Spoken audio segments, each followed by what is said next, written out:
Hello दोस्तों, स्वागत है आप सभी का स्टॉक चरित्र में। तो आज 12 अप्रैल 2021 की डेली मार्केट अपडेट लेकर हम आए हैं। तो चलिए चर्चा शुरू करें। आज निफ्टी 50 और सेंसेक्स में हमें भारी गिरावट देखने को मिली, लगभग 3.5% के आसपास। दोनों ही मेन इंडेक्स डाउन रहे। अगर सेक्टरल इंडेक्सेस की बात करें तो बैंक निफ्टी जो सबसे इम्पोर्टेंट हमारा रहता है, उसमें लगभग -5.1% की गिरावट हमें देखने को मिली। और अगर हम मिड कैप की बात करें तो वो भी -5.6% के आसपास डाउन थे। और फाइनली हम 14,310 रुपये के आसपास कहीं क्लोज हुए। अगर हम आज के गेनर्स की बात करें तो आज निफ्टी 50 में सिर्फ 4 ही स्टॉक्स ग्रीन क्लोज हुए। उसमें ब्रिटानिया और डिविस लैब तो मार्जिनली ग्रीन थे। बाकी डॉक्टर रेड्डी में हमें 5% की लगभग अच्छी एक तेज़ी देखने को मिली और सिप्ला भी लगभग 2% ऊपर रहा। 4 कंपनी में से 3 की बात करें तो 3 कंपनियां टॉप जो है फार्मा की, और चौथी इसके बाद ब्रिटानिया जो कि एफएमसीजी की कंपनी है। अगर हम इसके बाद की जो 2 कंपनी हैं जो आज रही 5th और 6th नंबर की, अगर उनको देखें तो वो दोनों भी एफएमसीजी की कंपनी थी। तो हम ये देख सकते हैं कि जैसे हम लास्ट वीक बात कर रहे थे कि जैसे जैसे जो लास्ट ईयर का जो ट्रेंड था या जो हमने पहले देखा, अगस्त सितंबर के बाद से फार्मा और एफएमसीजी दोनों ही सेक्टर में कुछ खास हमें देखने को नहीं मिला था।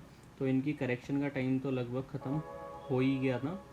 तो हमें उसमें आप देखने को मिल रहा है कि इनमें अच्छा काम हो सकता है। डॉक्टर रेड्डीज़ का तो पहले ही एक एग्रीमेंट स्पुतनिक जो स्पुतनिक 5 को अप्रूवल मिला इमरजेंसी यूज़ का, उसके साथ पहले हो चुका था कि इसका जो प्रोडक्शन है वो डॉक्टर रेड्डीज़ लैब करेगी। तो इसलिए भी थोड़ा इसमें तेज़ी हमें देखने को मिली।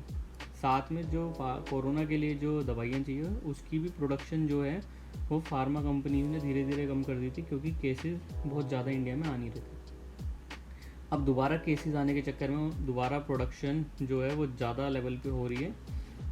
इसलिए हमें हो सकता है आगे आने वाले दिनों में फार्मा में थोड़ी अच्छी तेज़ी देखने को मिले, क्योंकि मार्केट में जो फार्मा की जो दवाइयों की जो डिमांड है वो वापस बढ़ रही है। तो इसलिए हमें फार्मा में आगे आने वाले दिनों में शायद अच्छी तेज़ी देखने को मिले। अगर हम आज के टॉप 5 लूजर्स की बात करें तो Tata Motors, Adani port, IndusInd bank, Bajaj finance and UPL. Automobile की कंपनी ये पोर्ट्स का काम देखती है, बैंक, फाइनेंस की कंपनी एंड ये एग्रीकल्चर की कंपनी। अगर हम देखें कि लास्ट ईयर के ट्रेंड के हिसाब से या जो लॉकडाउन का इम्पैक्ट है उसके हिसाब से, तो ऑटोमोबाइल की कंपनी का गिरना तो इसलिए बनता है कि ठीक है कि लॉकडाउन रहेगा तो कार्स बाहर नहीं आएंगी, जो कार्स बाहर नहीं आएंगी नए लोग खरीदेंगे नहीं, तो इसलिए एक इम्पैक्ट है। पोर्ट्स के ऊपर हो सकता है कि हमारा जो इंपोर्ट एक्सपोर्ट है उसके ऊपर भी इम्पैक्ट पड़े, इसलिए अडानी पोर्ट। बैंकिंग के ऊपर तो ऑब्वियसली हमेशा प्रेशर कहीं ना कहीं इन चीज़ों का आता ही है, जब ऐसे बड़े जो मतलब इंसिडेंट है या जो ये कोरोना का है उसमें बैंक्स के ऊपर तो प्रेशर है ही, इसलिए भी एक थोड़ा ज़्यादा हमें नीचे देखने को मिला। साथ में यूपीएल का जो है इसका थोड़ा टाइम अभी बचा हुआ था, इसलिए इसमें भी हमें एक अच्छी गिरावट देखने को मिली। अगर हम आज के चार्ट की बात करें, जो कि हमने डेली का जो हमारा चार्ट हम लेते हैं सबसे पहले उसकी बात करें, ये जो हमने लेवल लगा रखा था जो हमारा एक सपोर्ट है कि हम इस लेवल पे कहीं सपोर्ट लेंगे, और ये जो हमारा एक रेजिस्टेंस था, तो हमने देखा कि आज हमने एक यहाँ पे गैप डाउन जो है ओपनिंग करी, और जहाँ पे हमने ओपनिंग करी थी वहाँ से डायरेक्टली हम नीचे नीचे नीचे आते गए। तो जैसे कि हम लास्ट वीक बात कर रहे थे कि 1 2 3 4 बारी हमने इस लेवल के ऊपर जो है रेजिस्टेंस ली, और एक निफ्टी कहीं ना कहीं ये दिखा रही थी कि वो थोड़ी कमज़ोर है। और जो हमने लास्ट जो हमारी फ्राइडे की वीडियो थी उसमें हमने आपसे बात भी कही थी 14,450 के लेवल हमें देखने को मिल सकते हैं आगे आने वाले 2 से 3 दिनों में, अगर हम नीचे की तरफ जाते हैं। तो आज मार्केट ओपन ही लगभग नीचे हुई, 14,650 के नीचे ही ओपन हुई थी, और उसके बाद रेगुलरली वो दिन भर में नीचे ही रही। यहाँ दिन में थोड़ी देर काम किया, लेकिन फिर उसके बाद वापसी नीचे आके फिर मेजर जो पोर्शन था वो नीचे ही काम किया हमने 14,300 के आसपास। दिन में एक बार ही हम अपने सपोर्ट लेवल के आसपास गए और वहाँ पे हमने काम करके फिर वापस हम ऊपर की तरफ आए। तो जो हम सपोर्ट इसीलिए इसे कह रहे थे कि यहाँ पे हो सकता है कि ये थोड़ा सा सपोर्ट ले, रोके गिरने से, जो फॉल है उसकी इंटेंसिटी यहाँ पे जाके कहीं कम हो। तो वो हमने देखा भी, यहाँ पे टच करने के बाद एक 50 पॉइंट लगभग हम वापस ऊपर गए, और इसीलिए इसे हम सपोर्ट कह रहे थे क्योंकि यहाँ पे एक इंटेंसिटी, जो हैवी इंटेंसिटी के साथ जो मार्केट गिर रही थी, उसको हमने कहीं यहाँ पे ब्रेक लगाते हुए देखा। अगर ये जो केसेस बढ़ रहे हैं या जो पैनिक है लोगों के अंदर, ये मेंटेन रहा तो आगे आने वाले दिनों में ये हमारे 2 लेवल है जो कि देखने वाले होंगे, 13,383 रुपये का और 13,126 रुपये का। अगर ये लेवल, अगर हम इस लेवल को अगर बचा लेते हैं तो हम कंफर्टेबली वापस काम करके कुछ टाइम में ऊपर की तरफ चल सकते हैं। अगर हम गिरने के रीजंस को ना देखें और ये देखें कि किस तरीके से मार्केट में काम किया जाता है, और साथ में अगर ऐसी पैनिक सेलिंग हो तो उसमें हमें क्या करना चाहिए, या अगर हम ऐसे में अपना पोर्टफोलियो आधा या पूरा बेच देते हैं तो उसके हमारे ऊपर क्या इम्पैक्ट्स हो सकते हैं। तो पहली चीज़ तो हमें हमेशा याद रखनी चाहिए कि अभी जो हम हैं वो बुल मार्केट में हैं, और बुल मार्केट में जो करेक्शन जो होती है वो बहुत ही स्टीप होती है। इनकी इंटेंसिटी और वॉल्यूम दोनों ही ज़्यादा होगा। आपको कभी भी 10 से 15% की करेक्शन के लिए बुल मार्केट में रेडी रहना चाहिए कि ये कभी भी आ सकती है, और ये आएगी तो बहुत हैवी इंटेंसिटी के साथ आती है।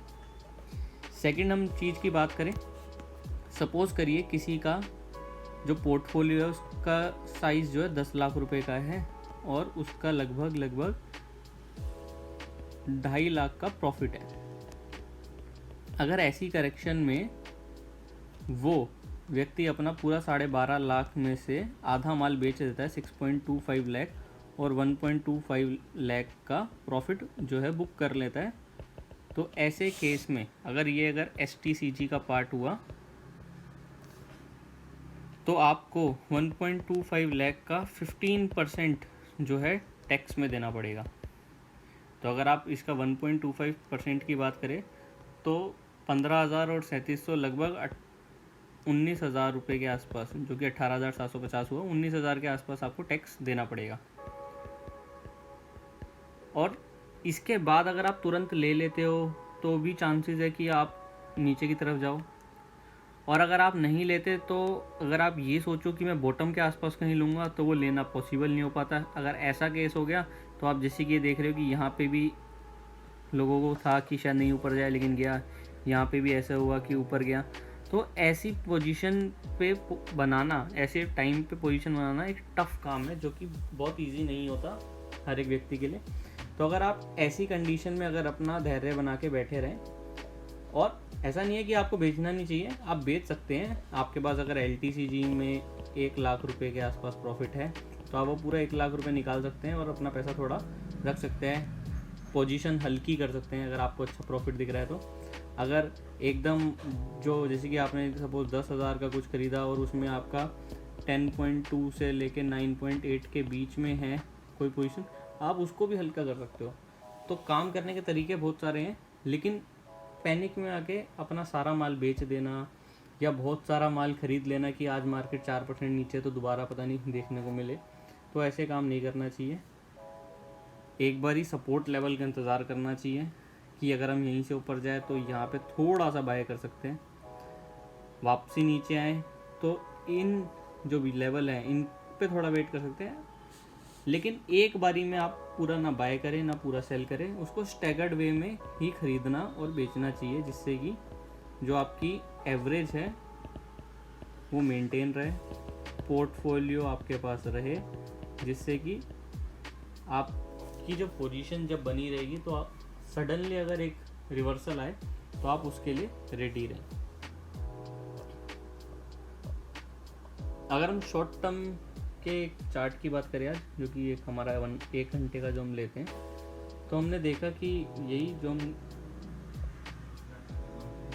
कि गैप डाउन खुला और यहाँ से इंटेंसिटी, ये जो शुरू का 1 घंटा था वहाँ इंटेंसिटी बहुत ज़्यादा थी, और लास्ट में आके हम कहीं इस लेवल के आसपास हमने 3 घंटे 3.5 घंटे काम किया, जो कि एक हम अभी हो सकता है कि आज कल के दिन जो है हम लगभग इसी रेंज के आसपास कहीं काम करते रहें। करीब यहाँ से जो हम जिस पॉइंट पे हम बंद हुए हैं 14,310 है, तो लगभग नीचे हम 14,150 और ऊपर अगर हम गए तो 14,000 लगभग, जो हमने 450 के लेवल बात करे थे वो। तो कल हो सकता है हम इस रेंज के बीच में कहीं काम करते नज़र आए।